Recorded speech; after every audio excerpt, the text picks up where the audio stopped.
Welcome back everybody to another Hero RR video, and today I bring to you guys a special treat. This is the 6th generation Honda VFR800. Most of you know I've had this bike for a long time. This is my 2003. Honda produced this bike from 02 to I think 09. The first variation of the 6th gen from 02 to 05 is this variation. Then in 06, Honda made a few changes. Notably, they made a little bit of some stylistic changes in 03. Oh, this guy's kind of moving. I don't know why, but okay. All right, we'll chase you, bud. Anyway, in 02 to 05, they had the older style, and then in 06, they updated the VFR, and they made some tweaks to the electronics. They made the VTEC changed up a little bit, and they made the clear indicator lenses and yada yada yada. Anyway, this is not meant to be a whole overview of the 6th gen VFR. I have a whole VFR history video that I'm sure all of you have already seen, but I'll link it in the description if you're interested. This is one of my favorite bikes of all time. I consider this bike one of the best kept secrets of the motorcycling world of all time. And what makes me say that is that the 6th gen, first off, it's a very comfortable and practical bike, but we're in the twisties right now, so first we're going to talk about the sporty aspect of it. And yes, this thing is sporty. It will handle, it will move in the corners just fine. It's a heavier bike at 530-ish pounds, but it does not feel that way when you have a good set of tires and you are in the twisties. You can move around on this bike quite easily. And I'll show you guys right here just how capable a bike like this can be. Just want to note real quick, I'm not going all out with this bike, but I can ride the pace of the twisties almost as fast on my VFR as I can my 600 or my HP4. And I mean that, like, I don't think that I could go much faster on those bikes than I can this bike. This bike can hang pretty well. Now, this bike, it's a little ugly, I know, but I got heli bars on this bike, which gives me a higher bar reach, which people think is just a comfort thing, but it actually kind of gives you good leverage over the bars in the front end. And I can take this turn pretty much at a very similar speed I could do it on my other bikes. You could see, I mean, the limitations are so far on a bike like this, so much further than you would ever need to go. I'm not an expert rider by any means, no way, not even close, I understand that. But for as comfortable as I would feel going on a public road, this bike absolutely hits the bill. I don't think that the performance benefits of a CBR or an R1 or R6 or GSXR or whatever, a Ninja, I don't think the performance benefits of those bikes are worth it. Yes, you can go faster on those bikes. I'm not going to pretend the VFR can go just as fast as those bikes, but I think reasonable amounts of speed can be achieved with a VFR. And the limitations, I can't outperform this bike's handling. I can't outperform this bike's rideability. This bike is a faster bike than I am. Now let's go ahead and we're just gonna pop off of it real quick just so I could show you a couple things about it. It's been a while since I've had this bike on my channel, so I think it's fun to kind of feature it again. So right away, top box, sergeant's seat, heli bars. This bike is a comfortable, great commuter bike. It could be a touring bike. I don't think it's the best touring bike because it is chain drive, and you know, it's not the best touring bike, but you can tour with this bike. I know plenty of people do. You have the side-mounted radiators, you have the hydraulic clutch, you have the single-sided swing arm. Look at that rear wheel, you perfect access to the rear wheel. You have yourself a center stand right here, and all of that, as great as all those things are, I mean, you have combined brakes. The brakes work really good on this bike for what it is. But despite all of those things that I just mentioned about this bike, that's not even the best thing about it. The best thing about it is this.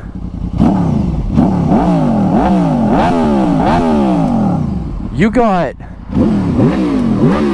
a V4 motor in here. How many bikes have a V4? Seriously, how many? I know Ducati has one. Do you want to spend $20,000 on a motorcycle? Be my guest. Or you can get one of these off of Facebook Marketplace for what, $3 grand? $2-3 grand?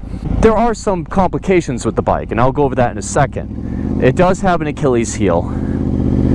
But before we get into that, let's just talk more about the riding experience. You have VTEC, as mentioned before, and right around 7,000 RPMs when you hit it. And listen to it just growl, going around in these corners. Again, guys, I'm not even riding all that fast, but I have a big smile on my face. And I'm moving, man. I'm moving pretty good. It's perfect for the back roads. It's perfect for the public streets. You really don't need to go any faster than this. I mean, if you're going to the track, then fine. I get it. I see the argument, but it's just as good on the public roads. And yeah, going side to side, you got to use a little bit more muscles. And you got to kind of keep it in VTEC. You see I'm kind of going in and out of VTEC, which is not the best. That's kind of why the 06 ones are better. They're a little bit more sought after because you can kind of go through them without having to worry about the VTEC interrupting as much, because the 6th gen, the 06 and newers, they have a gradual introductory into the VTEC. I think it comes on sooner and it stays on later. So I think it engages at 6,400 RPM and it doesn't disengage until like 6,200, somewhere around there. The 03 to the 05, it comes on and off at 6,800 RPM. And the problem with that is, if you're hanging out right at that 6,800 RPM mark, you'll come in and out of VTEC. It'll turn on, off, on, off, on, off, which in a corner can be kind of annoying. You know, you're trying to go around a corner, you're trying to just hang with the twisties, and this thing is just bouncing in and out of VTEC. It could be kind of, it could just be not optimal, to say the least. I'm not a huge fan of the VTEC, but I do believe in the newer generations, it's a lot better. Basically what VTEC is, if you guys don't already know, I'm sure you do. Well, that was a wonky turn. I wasn't sure if I wanted to go this way, but now I am. Basically, before you hit VTEC, you're running off of 2 valves per cylinder.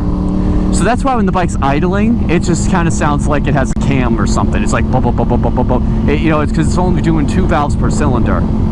But when you hit VTEC, it turns on 4 valves per cylinder. So the 2 valves gives it a little bit more low-end torque. It's a little bit quieter. It's just a little bit better for the low RPM style riding. But the 4 valves gives you more power, more airflow, more all of that to allow you to just really maximize the horsepower that this engine's capable of. That's why the VTEC is a good thing. That's why Honda decided to go with it. Now, you are giving up some smoothness. I have my bike dyno tuned and power commandered and all of that, so it's pretty smooth, but it's not as smooth as something like a CBR that does not have that VTEC. And the thing about the Hondas, the reason why people go for Hondas is because you get the reliability. And the reliability is such a selling point for people. I know it is for me. When I go to buy a bike, I care a lot about how reliable the thing is. I don't want to buy a bike that I'm going to have to fix and bring to the shop. And especially if it's your only bike, who wants to do that? Like seriously, who wants to bring your bike to the shop all the time? I definitely don't. So you go with the Honda because the Honda's going to last. I mean, it just is. The Honda's going to be a great bike. I mean, no offense to Ducati, they make some of the best motorcycles in the world, but it's not going to hold its own like a Honda will. But however, with all of that said, there's one pretty bad issue with the Honda VFR. One pretty bad reliability thing, especially with the earlier ones, especially with the 6th gen. I believe in the 8th generation they kind of fixed it. It's been a problem though in the 6th gen, the 5th gen, the 4th gen. It's been a problem for a very long time with these bikes. And that's the charging systems, the rectifiers. Luckily, it's pretty easy to fix, it's pretty easy to upgrade, and you can have a bulletproof charging system for like $400. And I have a whole video on my channel, which I will leave a link in the description as well, on how to install it. So if you can find one of these bikes, and you can find them all day on Facebook Marketplace for under $4,000. In fact, if you look, you can probably find them for like $2,500. I've seen them as low as like $1,800. Ridiculous. People give these things away. You get one for say you get one for 2,500 bucks, you put $500 into the charging system, get it a new battery and get the new rectifier, and you have a bulletproof bike that is super comfortable. I'm telling you right now, you could ride this bike all day and feel fine. But go ahead, ride with your friends. All your friends have CBRs, they have GSXRs, they have all these fancy sport bikes. Go ahead, ride with them. You will keep up just fine. If you are a good enough rider, okay, maybe on the highway, if they're bombing it in 6th gear going 160 miles an hour. I'll say this about the VFR, I have had it on a closed public road up to about 150 miles per hour. So it can actually kind of keep up a little bit, but it's definitely not the optimal bike for that. If you said an R6 is 100% super sport ready to go, the VFR on public roads, if you talk about the track, all bets are off. The R6 will run circles around the VFR, but on public roads, if the R6 is 100%, the VFR is 90%. It's like 90% there. And if you have the rider skill to bridge the gap, you'll have zero issues keeping up with an R6 on the twisties. I really do mean that on public roads, guys. I really need to stress that point. I don't want you to misconstrue what I'm saying and thinking that I'm trying to tell you that a VFR is just as good as an R6 on the twisties. It's not, but on public roads, it can really do a good job holding its own. And I'm speaking from experience. I have a 600, I have a VFR, I have a 1000, I have an RC51. I've ridden some of the top tier sport bikes out there, and yes, they do perform better in the twisties. The difference between the sportiness aspect of a VFR and an R6 or a CBR 600 is not that far. However, the comfort level, the practicality level, the everyday livability level is day and night different. The VFR, especially with a set of heli bars and a seat, unbelievably more livable, and you can just deal with that bike so much better than an R6. An R6, good luck staying on that bike longer than an hour. And I really think the VFR sounds better. I'm not gonna say it looks better, but it sounds better, it's more practical, it's better to live with, it's cheaper, and it's probably more reliable if you fix the charging system. And you have something that's kind of unique and cool. You have a V4 engine with a single-sided swing arm. Like, that is so cool. I mean, an R6 is like, and I don't mean to pick on Yamaha, I say R6 because that's the exaggerated super sport. Same thing with the GSXR 600, the ZX6R, the CBR 600RR. And I love these bikes, by the way. I love the 600 class, but the VFR has something going for it. It's a special bike, and it's such a well-kept secret. Even though I've made videos on these bikes for years, I still feel like people don't know just how great they are. I think the value ratio of a VFR800 is just off the charts. And yeah, some people might say something like, oh, that's an old man bike. I bought this bike when I was 25 years old, and I remember all my friends were like laughing at me. They were like, yo, you got a VFR, like what the hell, grandpa? Like, I remember getting it from my friends, hearing that. And my one buddy, he actually rode it home for me when I bought it because I didn't have a trailer. So he rode it home, and he didn't really think much of it at first.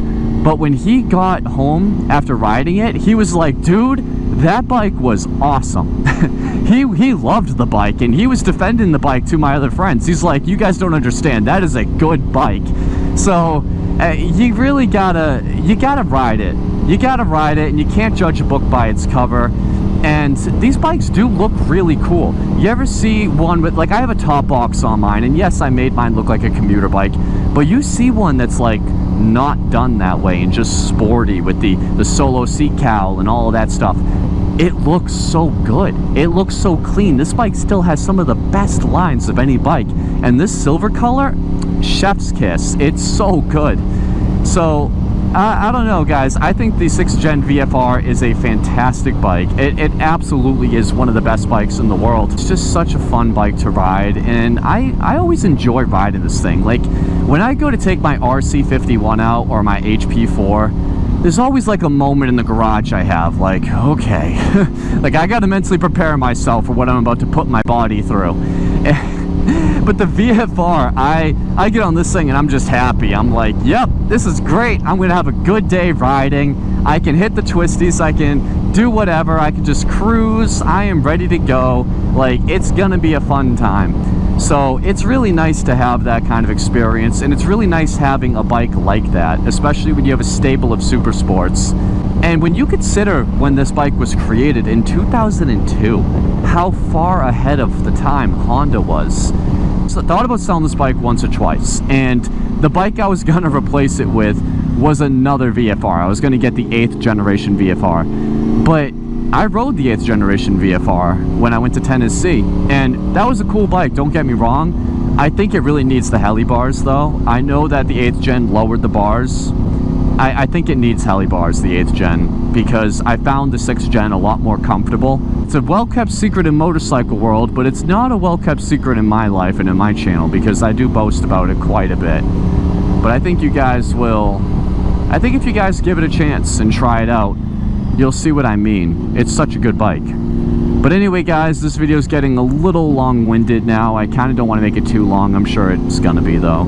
So anyway, guys, if you have any questions, make sure you email me at askherorr@gmail.com. I have a lot of content coming out for you guys. I love doing these moto vlogs. They're a lot of fun for me. It's a nice, relaxing way for me to make content. And of course, I have my main channel. If you're not subscribed, it's HeroRR. I have that one going on. But yeah, if you guys got any questions, send them over to me. I would love to answer them. Anyway, guys, thank you so much for watching. I hope you all have a wonderful day. Stay safe out there, and I'll see you in the next one. Take care, and bye-bye. Let me live my life, the one I'd better lead. All the plans of fantasies, and we looked at them 11 ways. You said, look at me, I looked away.